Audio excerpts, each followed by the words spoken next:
Why is it that every time a Black person raises a virtual hand to question Vice President Kamala Harris about a policy that she supports under the Biden administration, or how she plans to deliver better results as president than what she and President Joe Biden gave Black people specifically under his administration, there's a backlash from other Black people with comments that essentially say, shut up and stay in your lane. Last time I checked, the First Amendment protects freedom of speech, and that includes speech from people that you might not necessarily agree with, and it includes asking questions. Are we really the only segment in America that collectively doesn't demand tangible legislation in exchange for our votes? Now, you can have some Black people with national platforms, and Steve Harvey, off the top of my head, comes to mind, telling Black people to stop asking for something in exchange for Harris's, in exchange for you voting for Harris. Stop asking her for things. Now, do you hear anybody else telling other segments of the American population to just vote for a candidate and not ask for anything in exchange? No, you don't, because that's not how politics works. We as Black people will get more in out of reciprocity as a group when we demand more as a group. It seems some of us are so used to losing that we get mad at other people who are trying to win.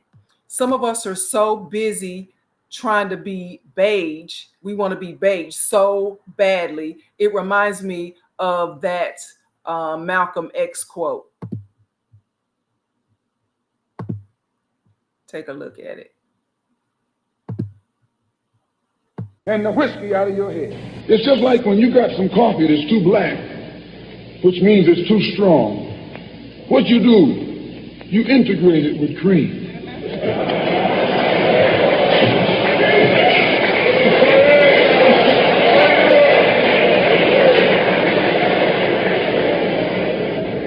You make it weak. If you pour too much cream in, you won't even know you ever had coffee.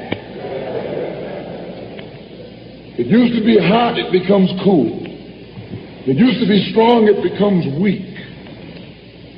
It used to wake you up, now it'll put you to sleep.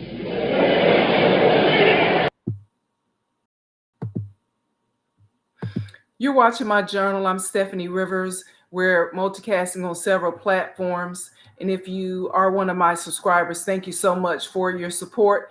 Be sure to like, share, and subscribe so that when I post new videos, you'll be the first to know. Now, let me make sure what we're seeing. Okay, so I got a lot of backlash in the comments of a video that I posted about that 2020 The Griot interview where Harris said she was not going to do anything specifically for Black people as vice president of the United States. Now, I really want to know if she feels the same way as the Democratic national, as the Democratic presidential nominee. Now, just like mainstream media expects Harris to sit down for interviews and answer questions one-on-one, I want to hear her answers to questions as it pertains to Black people, specifically in America, one-on-one. Did you see how Harris, in that recent interview with Dana Bash on CNN, did you see how when Dana Bash asked her about Trump's comments about how she conveniently is Black when it's convenient for her, how she handled that? Basically, she said no comment. Now, I understand that as the vice president, her job is to support the platform and the agenda of the president. I get that.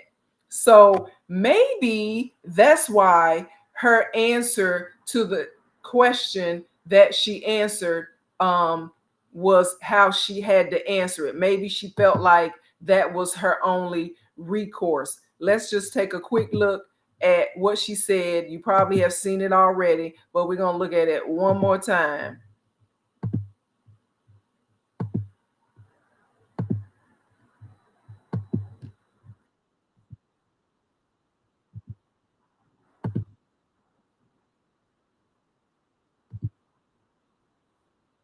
The country family will benefit that community and society. Will benefit black people. Sit here and say I'm going to do something that's only going to benefit black people. No, because whatever benefits that black family will benefit that community and society as a whole and the country, right? So again, that was an interview back in 2020 with then Senator Kamala Harris. She was the running mate for Joe Biden. And yeah, that's what we're talking about. So we got some comments. And somebody's asking, was that comment from Malcolm X before he went to Mecca? I would say no, but I'm not sure exactly when it was. I'll try to look that up and see what we come up with. I don't know why. So why? Because when after he came back from Mecca, he had a more worldly view of Black people in America. So you felt like he kind of watered himself down. Is that your point in the comments? So just, first, thanks for being here and engaging. If you haven't already, be sure to like, share, and subscribe so that when I post new videos, you'll be the first to know. Now, going back to Kamala Harris. Now that she is, or that she will be president of the United States, right? It's going to be her agenda, right? That is going to be first and foremost. So I would like to ask her how she now feels, if she would answer the same way that she did back in 2020, when some people are, giving her the excuse that she had to say that because she couldn't speak out and say what she really wanted to say. Now, 4 years later, it's a different deal. So I would like to know how she would handle that. Now, of course, on the main stage at the Democratic National Conference convention, she proclaimed that she will be the president for all people. And that's understood and expected. But I want to know, what can Black people expect specifically, since she claims to be Black? Okay. What presidential executive orders will she sign for Black people specifically, especially since we know that will be in her power to do that, sign executive orders and get things done, right? Since on day one of Biden's administration, she signed the first day of Biden's administration, he signed 17 executive orders, most of which specifically helped undocumented immigrants. It lifted the travel ban for people specifically traveling from certain countries into the United States. And it extended those executive orders, extended civil rights legislation specifically to protect members of the LGBT community. And they can get if they can get something specifically for them, why can't Black people get specifically something for us? That's my question. So Harris wants to appeal to Black people so much, though, that she took time to pen a letter specifically to HBCU students, talking about how much a profound impact it was on her life to attend Howard University. And so let's take a look at the letter. It was just published a couple of days ago. Hold on, I got a lot going on the screen. Let me take that off. And if you're just joining us, we're talking about, will Vice President Harris continue to avoid race questions? If you saw that CNN video interview that she did a couple of days ago, I think it was Thursday, she, when asked about about Trump saying that she conveniently is black at certain times, that she just said, oh, no comment and keep it moving. Next question. She didn't want to comment, but I would like to know how, her answer to that, or if some of these black people with national platforms, if they have such a great relationship with her and they support her and they defend her, more importantly, why don't they feel inclined to ask her some of the tough questions? Because I think that is all a part of being a supporter, and I'm sure they might have those same questions. So it's important for them to ask questions that they know other people want to know, not just all about support her, do this, do that. But we have concerns because the constituency, the community, the Black community has concerns. So as I was saying, when I brought this up a couple of months ago about questions with Kamala Harris and how she was had answered that question in the Griot interview, I was told, she's busy. She doesn't have time for certain things. So let's take a look at this letter that she wrote. Let's see. Oh, I know where it is. I'm going to do that. Sorry, I call myself having everything all set up. And okay.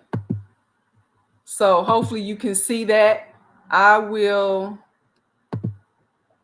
put it on the whole screen.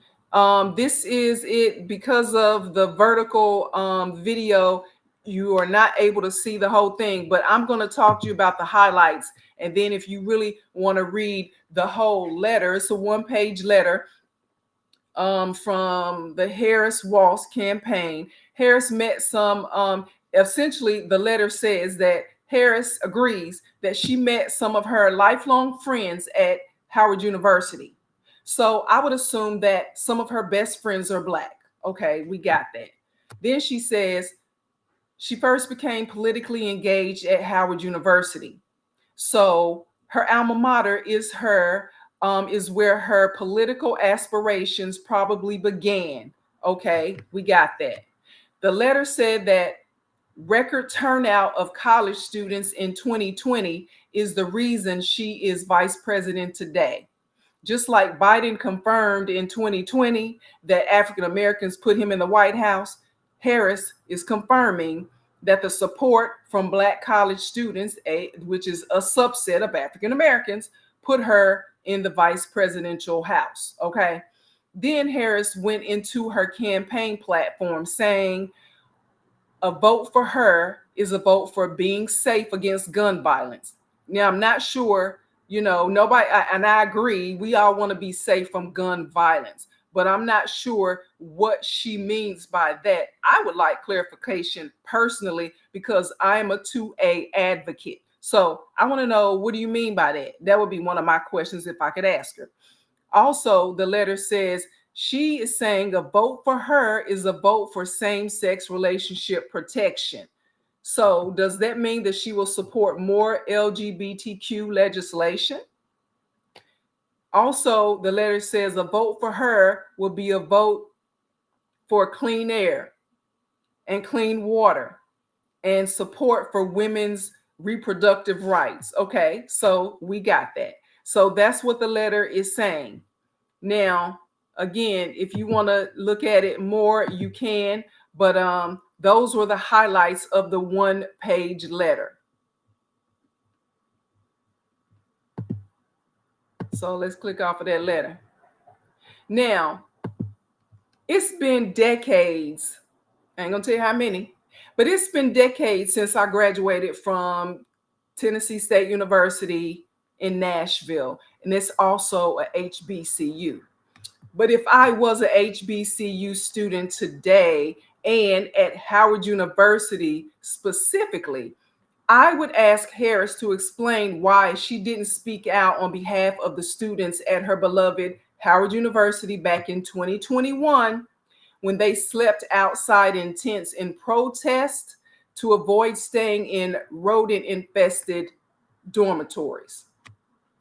Other well-known Howard University alumni, they took the time to show up. They took the time to speak out. They took the time to tweet, to protest in solidarity with those HU students. Yet Harris didn't say a mumbling word during that whole at least month-long issue that they had.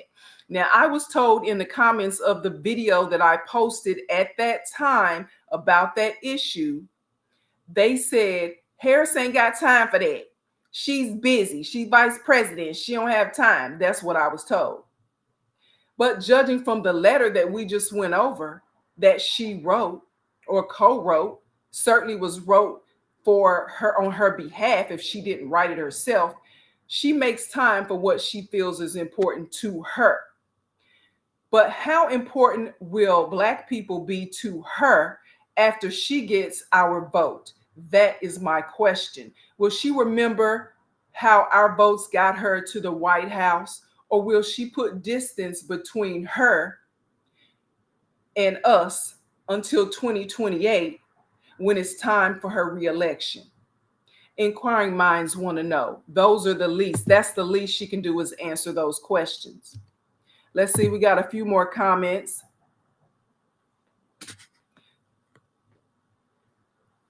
Mark Somerville says, thank you for asking questions. Hunter Gatherer says, why does it matter what race she is? I didn't say it mattered what race that she is. That's not what I'm saying. I'm saying it matters about what she plans to do for Black people because she speaks so innately, like she has a bond with Black people, and she is going and she thanks them, and she went to Howard University when she was running for vice president, where she went to college, and made a special appeal to Black people, to HU students. When she goes on the campaign trail, she makes a special appeal to Black people and brings it up. You know, I went to HU, I went to Howard University, I graduated from there. The letter, it's a special place in my heart. She says all those things. So if she's going to make it a point to say those things and talk about how important it is that Black people are a part of who she is, then it's important to Black people, or at least to this one right here, that I want to know what you plan to do for Black people.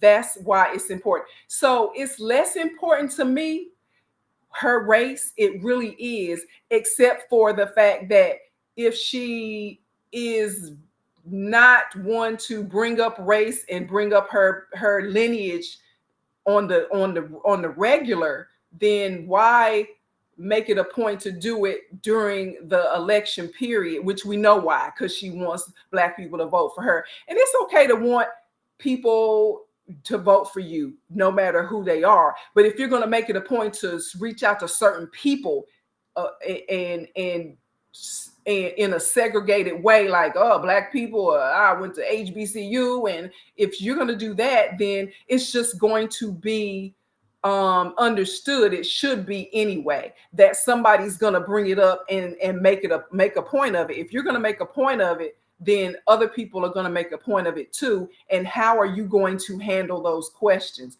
That's what it means to me. That's why it matters to me. But I thank you for the question. And somebody saying she ain't Black. And, you know, we can go back and forth on that, because, again, it's not about her specifically. It's about her desire to bring out the fact that I went to a HBCU and I'm an AKA, and, you know, Black people mean this much to me. And, you know, she says her grandmother is a Jamaican. Her father is supposedly Jamaican and Indian. So, you know, if that's how she want to say it, okay. So at any rate, if you have an opportunity to ask questions, even if it's not of the presidential nominee, or if even your local politicians, I would say ask questions and have them ready. You know, you might meet them on the street, you might see them at the airport, at the grocery store. And they should be willing to hear you out wherever you are, because they want your vote. So, you know, it's getting so bad now, they start texting you all the time saying, hey, what do you think about this? Or, hey, you're gonna vote? Hey, go. And I'm like, dang, I'm just trying to like chill right now, and I keep getting all these politically motivated texts. So if they're gonna be bothering the heck out of you, you might as well be able to ask them questions whenever and wherever you come across them. That's all I'm saying as well. So to find out more about the things that I care about, you can go to the written version of my journal. That's at eurweb.com. Thank you so much.